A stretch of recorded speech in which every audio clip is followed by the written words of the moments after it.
So hey guys, my name is Arish Sani and today's video I will share my thoughts और opinion related to Sarojini Nagar, या अगर मैं simple wording में कहूँ तो रियलिटी ऑफ सरोजनी नगर, क्योंकि मैं अभी रिसेंट में गया हूँ सरोजनी नगर। तो मैं आपको एक करेक्ट अपने ओपिनियन शेयर करूंगा। तो चलिए वीडियो को स्टार्ट करते हैं।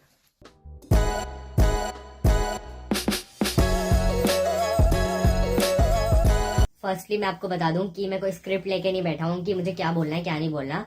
मैं वीडियो टू वीडियो बोलूंगा सारी बातें जो भी मुझे बोलना है, और मेरा कैसा एक्सपीरियंस रहा फर्स्ट टाइम सरोजनी नगर जाने का, क्योंकि मैंने अभी तक सिर्फ इन्फ्लुएंसर्स को जाते देखा है और खाली वीडियोस वगैरह में देखा है कि कैसा है। तो मैं अभी फर्स्ट टाइम गया हूँ रिसेंट में। इससे पहले मैंने सरोजनी का हॉल डाला है कि मैंने क्या क्या परचेज किया है।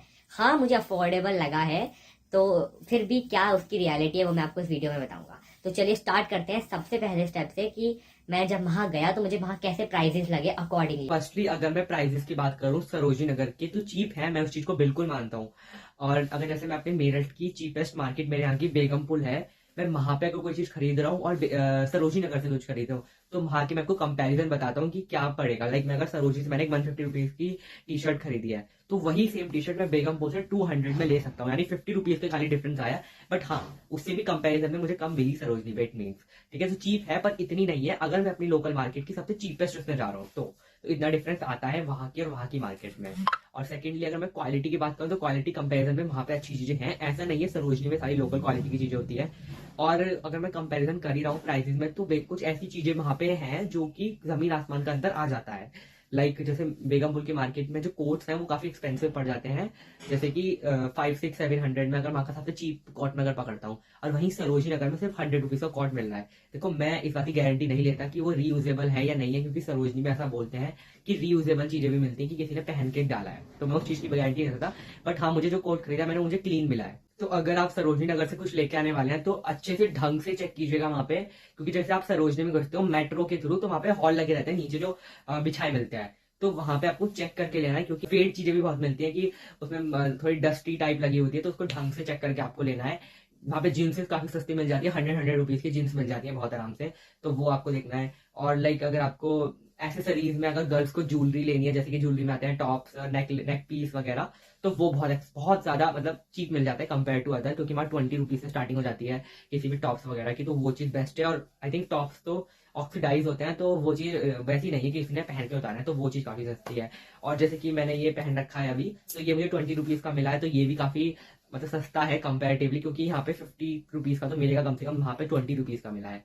और मैंने स्लीपर्स पहनी है, मैं आपको दिखाता हूँ। लाइक मैंने अभी पहन ही रखी है ये वाली स्लीपर्स, ये मुझे वहां 25 रुपीज की मिली है, जहाँ पे आपको 150 या फिर 100 से कम की नहीं मिलती, तो यहाँ पे भी डिफरेंस आता है। एंड जो मैं सबसे इंपॉर्टेंट बात बोलना चाह रहा हूँ वो है किराया, क्योंकि जैसे मैं मेरठ में रहता हूँ, मेरठ से दिल्ली तक का जो किराया है वो एक साइड से 150 रुपीज के आसपास है अप्रॉक्स, तो मुझे 300 रुपीज टोटल किराया लगा, और मैंने वहां शॉपिंग करी है 500 रुपीज की।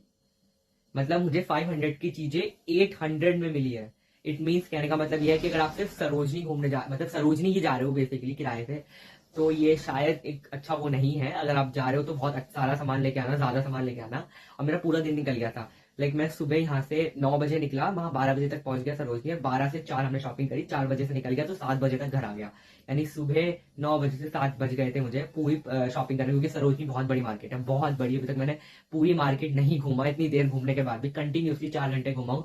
और मेट्रो में भी खड़े हो गया, क्योंकि भीड़ बहुत मिलती है, तो बैंड तो पूरी बच चुकी थी मेरे सरोजनी में जाते जाते। तो अगर आप घूमने जा रहे हो कहीं दिल्ली में, तो आप सरोजनी लोगे तो शायद आपको बेनिफिशियल लगे, बट अगर आप सिर्फ सरोजनी जा रहे हो तो मेरे हिसाब से इतना अच्छा नहीं है।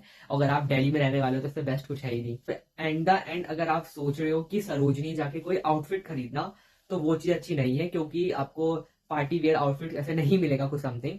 बट हाँ, अगर आपको चीजें लेनी है, जैसे कि मतलब जैकेट वगैरह कुछ भी मिल सकता है, क्योंकि वहां पे लक बाय चांस वाली बात होती है, आपको क्या मिल जाए क्या ना मिल जाए। बट हम जब नॉर्मल मार्केट्स में जाते हैं तो हमें पता होता है कि हमें क्या खरीदना है, तो ऐसा आपको कुछ नहीं मिलेगा। वहां पे हॉल्स लगे होते हैं, हॉल में से छाटना होता है, तो ये वाली बात है और कुछ नहीं है। And at the end Sarojini अच्छा है, मैं मानता हूँ, और आपको भी एक बार ट्राई जरूर करना चाहिए अगर आप अभी तक नहीं गए हो तो। और मैं नेक्स्ट टाइम जरूर जाना चाहूंगा एक बार और सरोजनी, बट अब किराए से नहीं जाऊंगा, अगर कभी दिल्ली जाना हुआ तो मैं जरूर जाऊंगा। तो आज के लिए बस इतना ही, मिलते हैं किसी और वीडियो में अनदर टॉपिक के साथ। तो बाय बाय।